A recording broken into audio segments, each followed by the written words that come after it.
9/11 की तारीख जैसे ही मन में स्मरण होता है, 9/11 मन व्यथित और विचलित हो जाता है। यह सोच करके, क्योंकि मानवता तार तार हो गई थी। न्यूयॉर्क के वो दो इमारतें विध्वंस की पराकाष्ठा से नेस्तनाबूद हो गई थी। यह जो 9/11 की तारीख है, ये पूरा विश्व पटल इस तारीख को दोबारा याद नहीं करना चाहता, क्योंकि उसके स्मरण मात्र से मानव के मन में, विश्व के लोगों के मन में एक भय का वातावरण बन जाता है। किंतु हम इसे विध्वंस के संदर्भों में क्यों देखें? हम शांति के संदर्भों में अगर देखें तो हमें हमारे भारत को इसे अवश्य याद रखना चाहिए। 9/11 की तारीख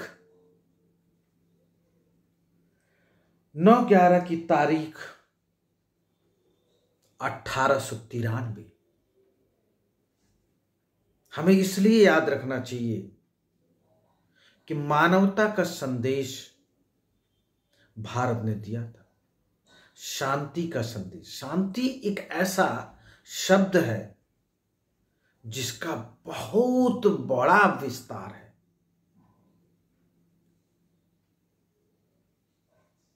9/11 को वर्ल्ड ट्रेड सेंटर के दो इमारतें न्यूयॉर्क के ध्वस्त हो गए थे,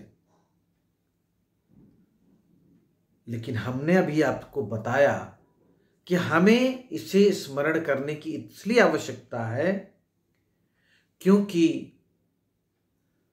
अमेरिका का एक दूसरा शहर शिकागो उसी डेट पर विश्व को एक संदेश दिया।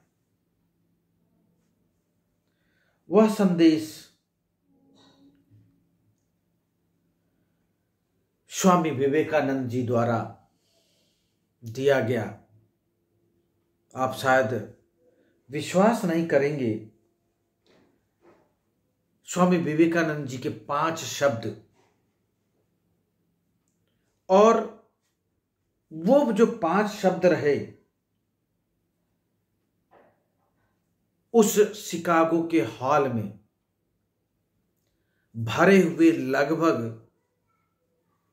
7,000 लोग, 7,000 पूरे विश्व से ऐसे विशिष्ट व्यक्तियों का आगमन हुआ था उस हॉल में। वो बैठे हुए थे, उनके बीच में 2.5 मिनट तक तालियां बजती रही और उन्होंने उस मंच से भारत के द्वारा शांति सनातन के बारे में बताया गया और उस मार्ग पर चल करके उन रास्तों को यदि हम अमल में लावें, उन शब्दों को अगर आत्मसात करें, तो यह विश्व जो 9/11 की जो बातें हैं वो उसको हम भूल जाएंगे। हम विध्वंस की कल्पना ही क्यों करें, हम शांति की कल्पना करें। हम विश्व को चतुर्दिक विकास को लेकर के आशान्वित हो। जॉर्ज बुश उस 9/11 को हमें जहां तक प्रतीत होता है वह कितनी बार अपने सपनों में उस दिन को याद किया होगा उन्होंने। उस विभीषिका को पूरे विश्व ने देखा। तो आइए पुनः बात करते हैं 9/11/1893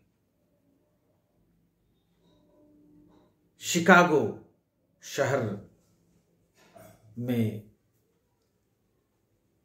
स्वामी विवेकानंद जी ने शांति पर जो अपने मुखार बिंदु से जो उन्होंने शब्दों को स्फुटित किया वह अपने आप में दुर्लभ रहा।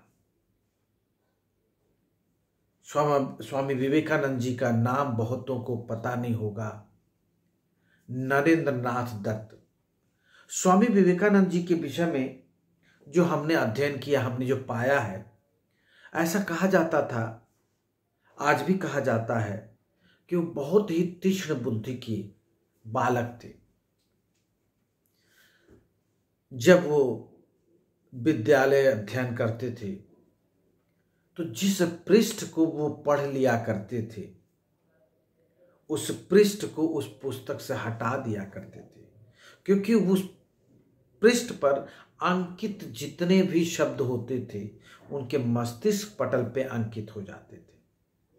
ऐसी बातें, ऐसे प्रमाण मिलते हैं नरेंद्र नाथ दत्त जी के विषय में, जो बाद में कालांतर में स्वामी विवेकानंद जी के नाम से प्रसिद्ध हुए। और स्वामी विवेकानंद स्वामी रामकृष्ण परमहंस जी की परम शिष्य रहे। तो भारतवर्ष के लोगों को 9/11 नहीं भूलना चाहिए, क्योंकि इसी तारीख को भारत ने पूरे विश्व को संदेश दिया। और इस संदेश के वो 5 शब्द कौन से हैं, उसकी गूढ़ता क्या है, उसकी प्रामाणिकता क्या है, इसको हम अगले भाग में सुनेंगे। जय हिंद।